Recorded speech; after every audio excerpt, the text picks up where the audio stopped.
tardes, muy buenas noches y bienvenidos a Canal 4 Televisión, al espacio Los Profesionales de Canal 4.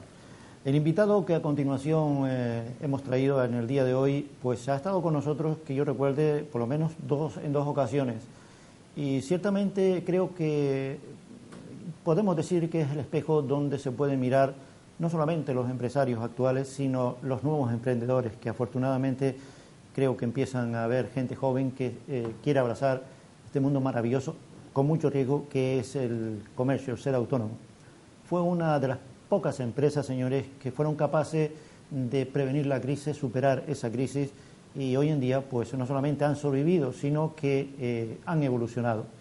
Aunque él dice que ya está jubilado, yo no me lo creo, porque efectivamente la segunda generación es la que dirige, pero dirige, digamos, de cara al público. El cerebro, por aquello que donde hubo siempre queda, pues eso, siempre consultamos a nuestros padres, consultamos a nuestros mayores.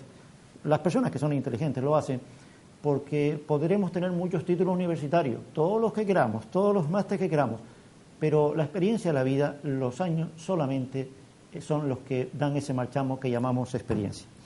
Luego lo encontramos en muchas aventuras empresariales. La última, primero fue presidente de la Asociación de Empresarios del Goro, hoy vicepresidente, pero también creo recordar que estuvo en la Cámara de Comercio. Fue presidente de la Confederación Canaria de la Confederación de la Pequeña y Mediana Empresa, CECAPYME, durante 8 años, y posteriormente presidente de la Confederación Canaria de Empresarios durante 2 mandatos, que son los que la ley permite, máximo 2 mandatos. Bien, pues ustedes no lo han visto, es don Sebastián Crisaleña, y yo le recordaba fuera de antena y le decía, don Sebastián, todavía está en mi mente aquel discurso de Navidad que dio usted en esa confederación, y parece que fue ayer. Don Sebastián, muy buenas noches, bienvenido. Parece que fue ayer cuando tuve el gusto de conocerlo, sentado ahí, y empezamos a hablar de su discurso. Sí, el tiempo pasa muy rápido, los años... Y sobre todo la calva, la mía. Los años, no, lo de todo, la edad, el carnet de identidad. Sí, pero bueno, pero felizmente lo podemos contar, que es importantísimo. Bueno, yo guardo todos aquellos discursos que yo he tenido la posibilidad de enviar donde haya sido necesario hacerlo, desde CECAPYME, desde la propia Confederación, los discursos de Navidad, los tengo todos, y cualquier día, porque son discursos que tienen mucho calado, mucho fondo. Yo he sido un poco independiente en cuanto a la hora de expresarme. Yo defiendo los intereses generales siempre, aunque a veces me perjudique yo mismo, cosa que hay muchas personas que no lo entienden. Pero esa defensa de los intereses generales del pequeño y mediano empresario, porque al final Canarias mayoritariamente somos pequeños y medianos empresarios, y siempre le he dicho al pequeño empresario que dentro de las organizaciones empresariales, en la propia Confederación, el pequeño y mediano empresario tiene un voto, pero el grande tiene un voto y el mediano tiene un voto. Por tanto, tiene que hacerse valer para llegar a los objetivos, que no solamente ganen el grande por 10-0. El empresario grande tiene más fuerza, tiene más medios jurídicos, abogados, asesores, y por tanto el pequeño también tiene que aportar y integrarse de una forma contundente, porque de esta forma todos ganaríamos.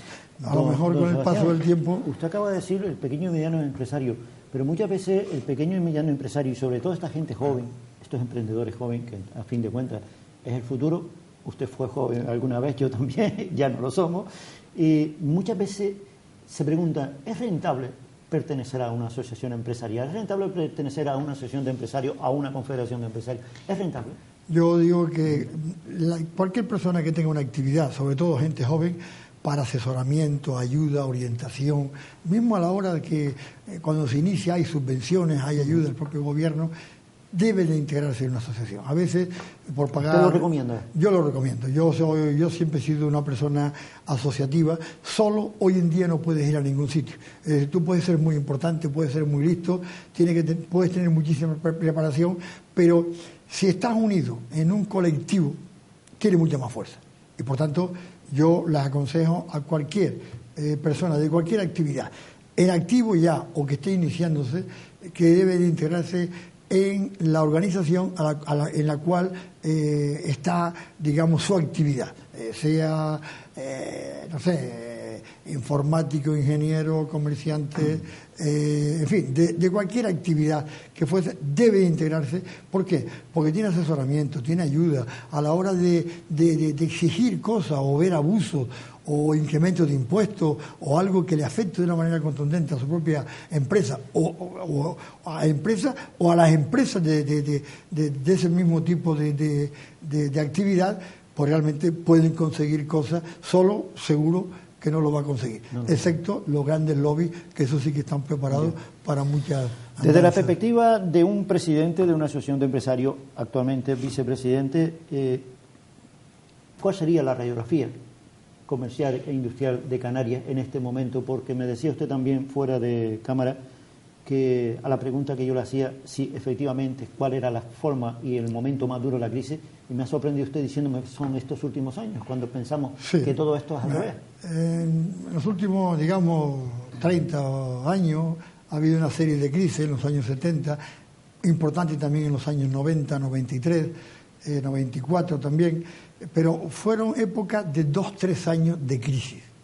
Pero es que desde el 2007 hasta hoy tenemos una crisis importantísima. Felizmente estamos rebasándola, estamos mejorando.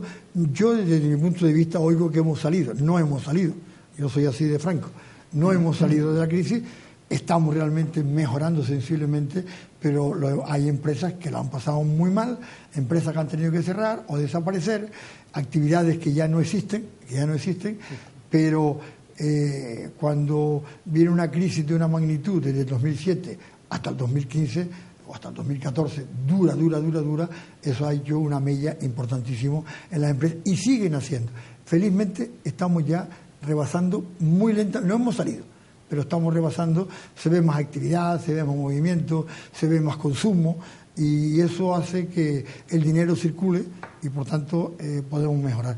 Yo siempre he dicho que el REF que tenemos en Canarias, que tanto hablan nuestros políticos, hemos perdido una oportunidad de oro en la renovación del REF de hace 1 año y medio aproximadamente, a hacer un REF más social del que tenemos. Hemos tenido un REF muy importante hasta hace unos años, pero está obsoleto, hay que cambiarlo, los tiempos cambian, la actividad de las empresas, la forma de trabajar, todo cambia, el tema de fiscalidad, todo cambia. Por tanto, hemos perdido una oportunidad de oro y yo la defendí intentando que se cambiase y no lo pude hacer, otros fueron más potentes, defendían los intereses además con más ahínco, pero yo decía que el REF tenía que ser un REF más plural, más para todos los canarios, no para grupos determinados de canarios, donde el impuesto de sociedad a lo mejor se dedujese un 50%, como hace Ceuta y Melilla, y el IRPF, la renta de las personas físicas, también tuviese una deducción del 50%, donde podía existir mucho más dinero circulando y donde la actividad empresarial podría resurgir con más fuerza. Han optado por la misma línea. El REF actual, desde mi punto de vista, es peor que el que teníamos anteriormente, salvo la zona CEP, que se ha mejorado sensiblemente. Hemos oído precisamente al señor Montoro hablando de impuestos, de que parece ser que para él, o por lo menos para este actual gobierno, la solución para solucionar este problema, esta deuda que tenemos tan grande con la Unión Europea, es subir el impuesto a sociedades. Para gente como usted, que se ha movido toda su vida creando sociedades, ¿cómo le ha sentado esta noticia? Bueno, nosotros ya no nos sorprende nada. En política hoy en día no nos sorprende. Primero porque estamos integrados en la Unión Europea. La Unión Europea es quien marca las pautas de cada país. Cuando un país tiene un déficit como España, que su Producto Interior Bruto es desproporcionado, no hemos salido ya de la barrera. Por lo tanto, la Unión Europea lo que hace es comenzar a decir, oiga, usted tiene que cuadrar sus cuentas, usted se ha excedido. Entonces, el gobierno, en el mandato anterior, el PP ya, en aquel mensaje que mandó, no subimos el IVA, y al mes siguiente de gobernar ya subió el IVA, pero yo entiendo hasta cierto punto, en este caso, a un partido que gobierna, como en este caso fue el PP. ¿Por qué? Porque no toman las decisiones el partido ni el gobierno, toman las decisiones la Unión Europea. Nosotros no fuimos intervenidos oficialmente, pero fuimos intervenidos. España aportó algo más de 40.000 millones de euros a la banca. Lo estamos pagando esa factura. Oficialmente no fuimos intervenidos, pero comenzaron a petarnos el tornillo para generar una serie de miles de euros que la Unión Europea nos exige. Ahora mismo la Unión Europea está exigiendo que España tiene que recaudar entre 5 o 7 mil millones de euros más en este ejercicio. Por lo tanto, ¿qué ha hecho el señor Montoro? Pues ha subido. Hoy se ha aprobado, al menos me parece, se ha aprobado en el Gobierno, pero en el Parlamento, pero el Gobierno lo aprobará mañana, viernes, que es, sube un porcentaje, un 5% el impuesto de alcohol, sube también el tabaco, algo más, un porcentaje superior, y sube también las bebidas azucaradas. Por lo tanto, y luego también, no sé hasta qué porcentaje el impuesto de sociedades también va a subir. De hecho, las empresas, como no lo hemos pasado nada mal en los últimos años, según el señor Montoro, pues, parece que no. Pues resulta de que estamos adelantando el pago que tenemos que hacer trimestralmente por adelantado, lo estamos haciendo nuevamente en un porcentaje superior ya desde este año. Es decir, que cada vez nos aprietan más. Evidentemente, si sube el impuesto a las empresas, evidentemente la empresa repercute ese impuesto en el consumidor. Eso o sea, que si una Coca-Cola antes me costaba 2 euros, ahora me va a costar 3. Yo no digo el porcentaje tan alto, digo yo, pero es sí un ejemplo un poco bruto, ¿no? Sí que va a subir, sí que va a subir. El impuesto de bebidas azucaradas o gasificadas va a subir, se va a recaudar a lo mejor algo más de 200 millones de euros al año en ese tipo de impuestos. En el alcohol y en el tabaco mucho más, y en el impuesto de sociedades el otro tanto, hasta llegar a esos 5.000, 7.000 millones que tiene que recaudar. Hombre, a nadie nos gusta pagar impuestos, claro, pero yo digo que cuando se ha gestionado muy mal, se ha gastado en exceso, al final siempre quien paga son las empresas y los ciudadanos, por supuesto.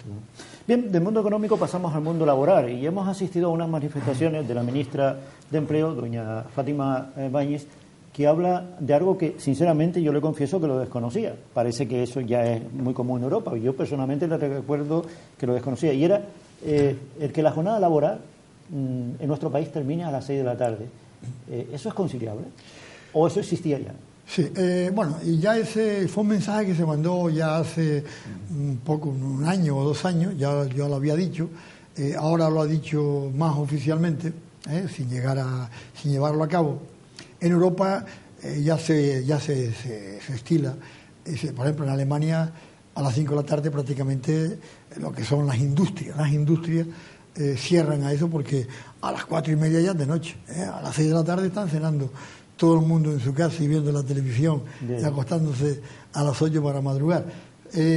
España es un país diferente, España es un país donde la hora solar es eterna, entre comillas, anochece ahora en invierno, pero bueno, yo pienso que puede ser una buena idea. Yo pongo un ejemplo que lo he vivido.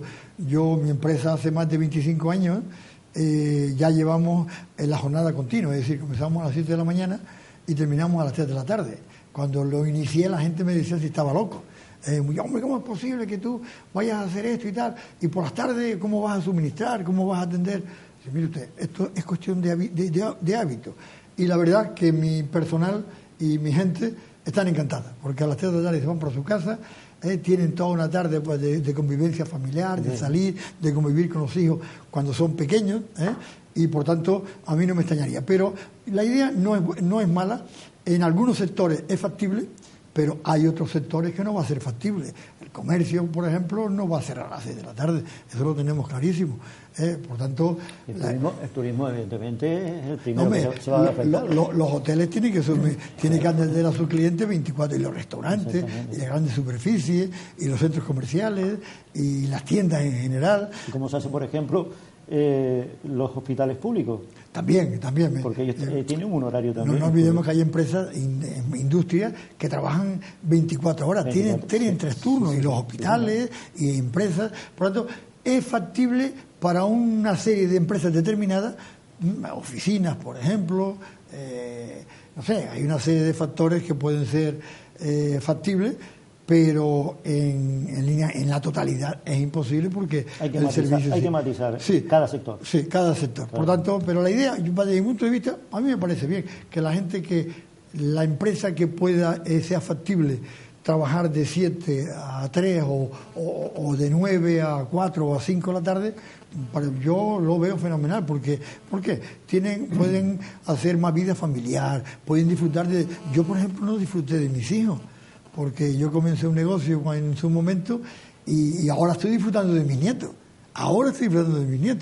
Pero de mis hijos disfruté poco. ¿Por qué? Porque le dedicábamos muchísimas horas a la actividad, estábamos comenzando, la competencia, la persistencia, había que viajar mucho y por tanto a mí me parece bien la idea, pero que no es para todos los sectores. ¿Es cierto que esta idea ya desde hace años estaba instaurada en Europa? Hace muchísimos años está en Europa, sí.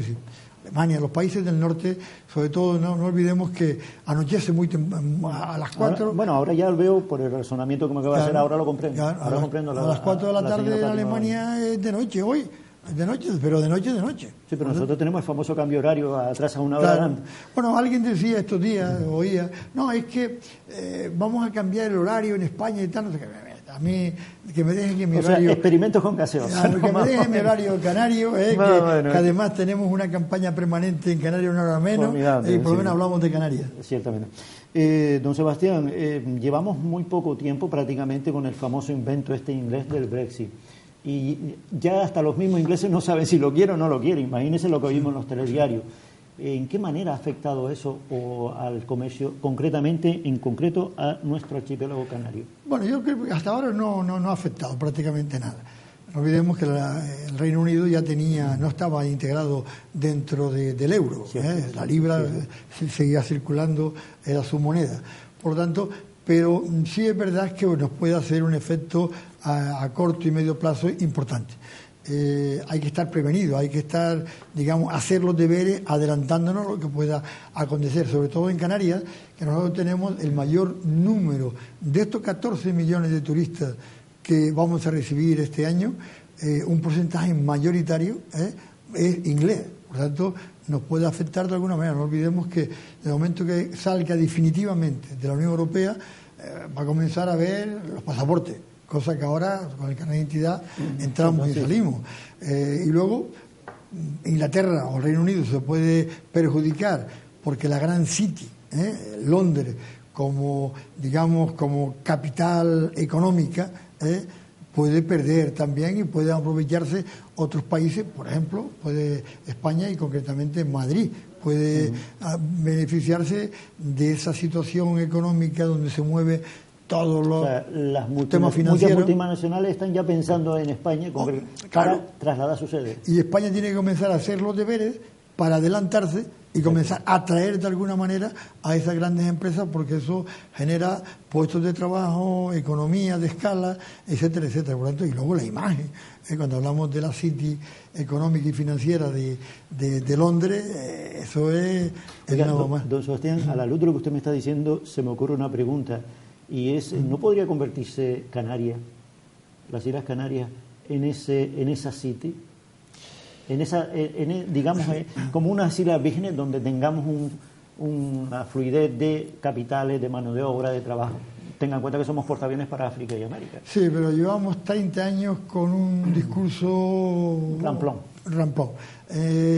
Tenemos un red específico, hemos creado una zona 6 importante, pero no hemos sabido exportar, no hemos sabido vender Canarias en el exterior. Ahora parece ser que lo estamos haciendo después de muchísimos años, pero hemos perdido muchísimos años y eso en actividad empresarial, si no te mueves más rápido que el adversario, pierdes. Nosotros ¿cuántos años llevamos con la zona C?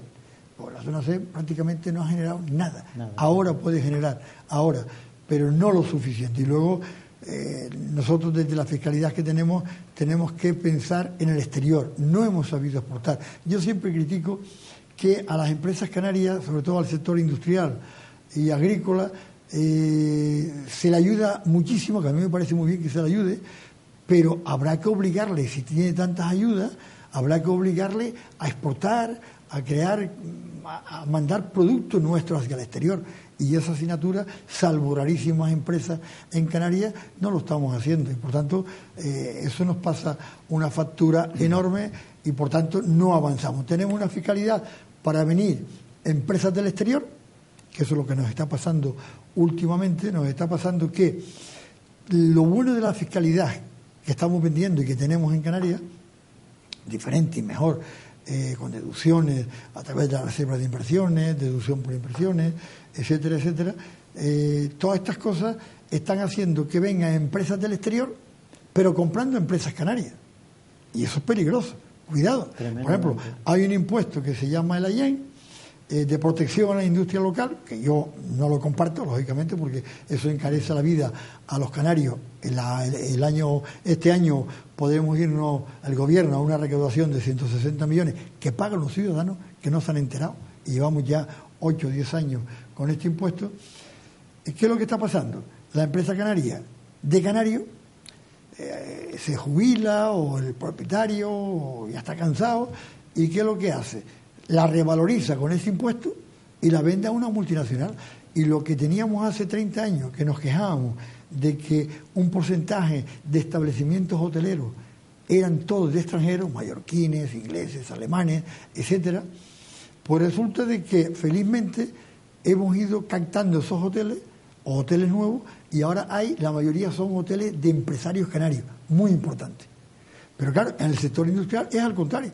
En los últimos años estamos cada vez permitiendo la entrada de multinacionales comprando las empresas canarias debido a esa fiscalidad desde el REF o el AIEN. Y por tanto eso es peligroso. ¿Cómo se ve desde la perspectiva de un empresario, y sobre todo con los años y la experiencia que tiene usted en el mundo empresarial, cómo se ve esta famosa polémica? Yo no sé si es artificial. Es decir, ustedes empresarios pagan una cosa que se llama impuesto de tráfico de empresas. Ese impuesto de tráfico de empresas parece que el gobierno decide que ahora ese dinero se quede en Canarias. Bien, se ha originado una polémica con los famosos FECAN, esos 160 o 190 millones, que ni siquiera los políticos se ponen de acuerdo.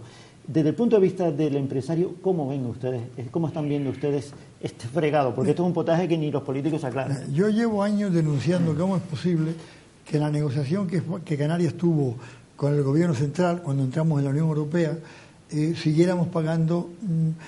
no pagábamos, nos deducía de lo que tenía que dar, le restaban esos 160 millones.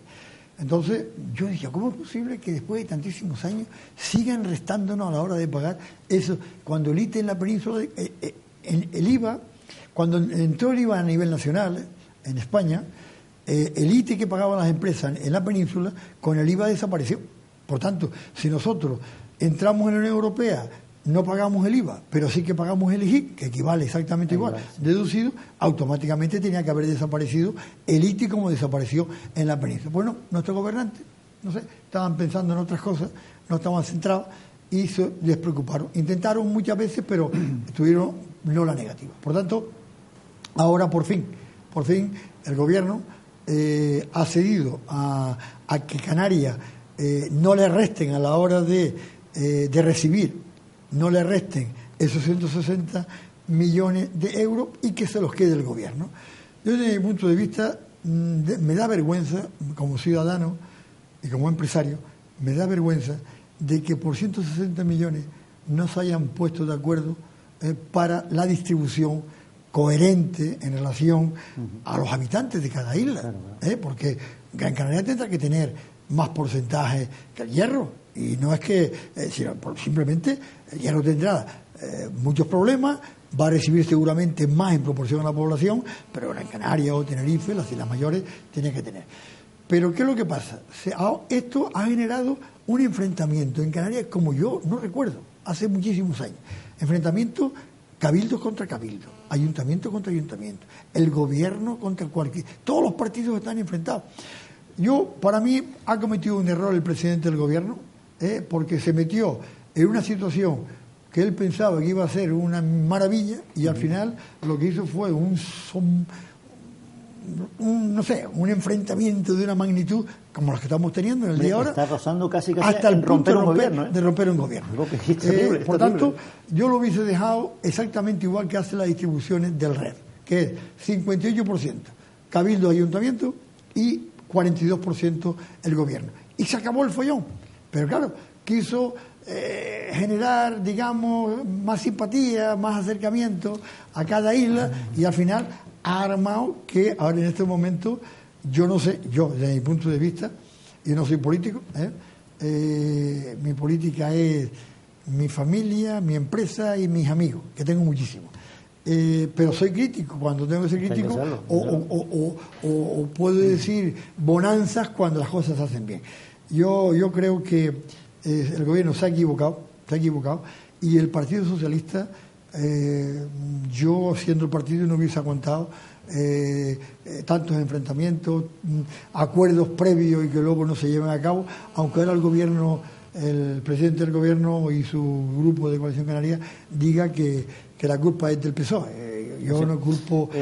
A veces, hoy leía yo un artículo del director de Canarias 7, que por cierto es de mi pueblo, don Francisco Suárez Álamo, usted lo conoce también, y me hacía gracia en el pequeño artículo que publicaba diciendo que no se ponen de acuerdo ni siquiera jurídicamente.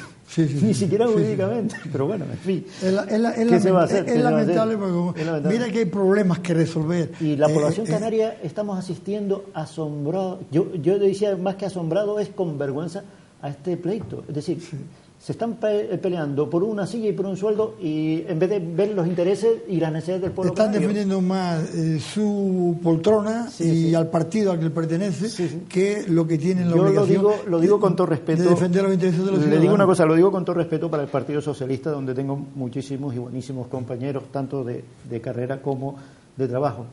Pero al final he llegado a la conclusión, y no quiero meterme en política porque esto es una entrevista con un profesional de la industria, de lo que decía el señor Alonso, presidente del Cabildo de Tenerife, en referencia al PSOE. En principio me parecieron palabras muy duras, palabras casi rozando la falta de respeto, pero es que al final, como yo también trabajo en la radio y capto la opinión de la gente que me llama, el señor Alonso decía, es que el PSOE está por un sueldo y por una silla. A mí en principio aquello me pareció un poco una falta de respeto, sobre todo entre socios. Pero luego, con el transcurso del tiempo, don Sebastián, pues al final tengo que darle la razón. Hombre, yo entiendo, desde mi punto de vista, un presidente de un cabildo tiene que ser más respetuoso, en este caso, sobre todo con un partido que gobierna con su grupo de partidos, que es Coalición Canaria. Por lo tanto, ahí se excedió. Un poco de falta de tacto. Ahora bien, él defiende los intereses de la obligación que tiene que defender, los intereses de su cabildo, que es el Cabildo de Tenerife. Don Sebastián, terminamos así la primera parte de los profesionales de la Canal 4 hoy con don Sebastián Crisaleña, presidente de muchísimas cosas, pero que él ya incluso ni quiere que se las nombre, no porque sean malas, sino que tiene gratos recuerdos, pero actualmente vicepresidente de la Asociación de Empresarios del Goro. Nos vemos en unos minutos, señores.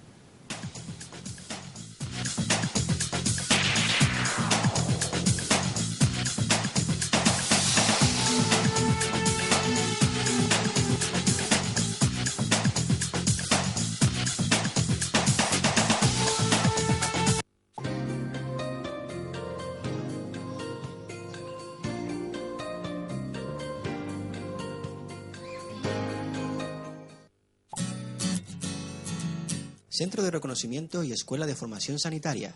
Le atenderemos las mañanas y las tardes de lunes a viernes y también los sábados por la mañana. Reconocimientos médicos para todo tipo de carnet de conducir, con la comodidad de realizar todo el trámite desde nuestro centro, incluida la foto. Los desempleados tienen descuentos especiales aportando su documentación.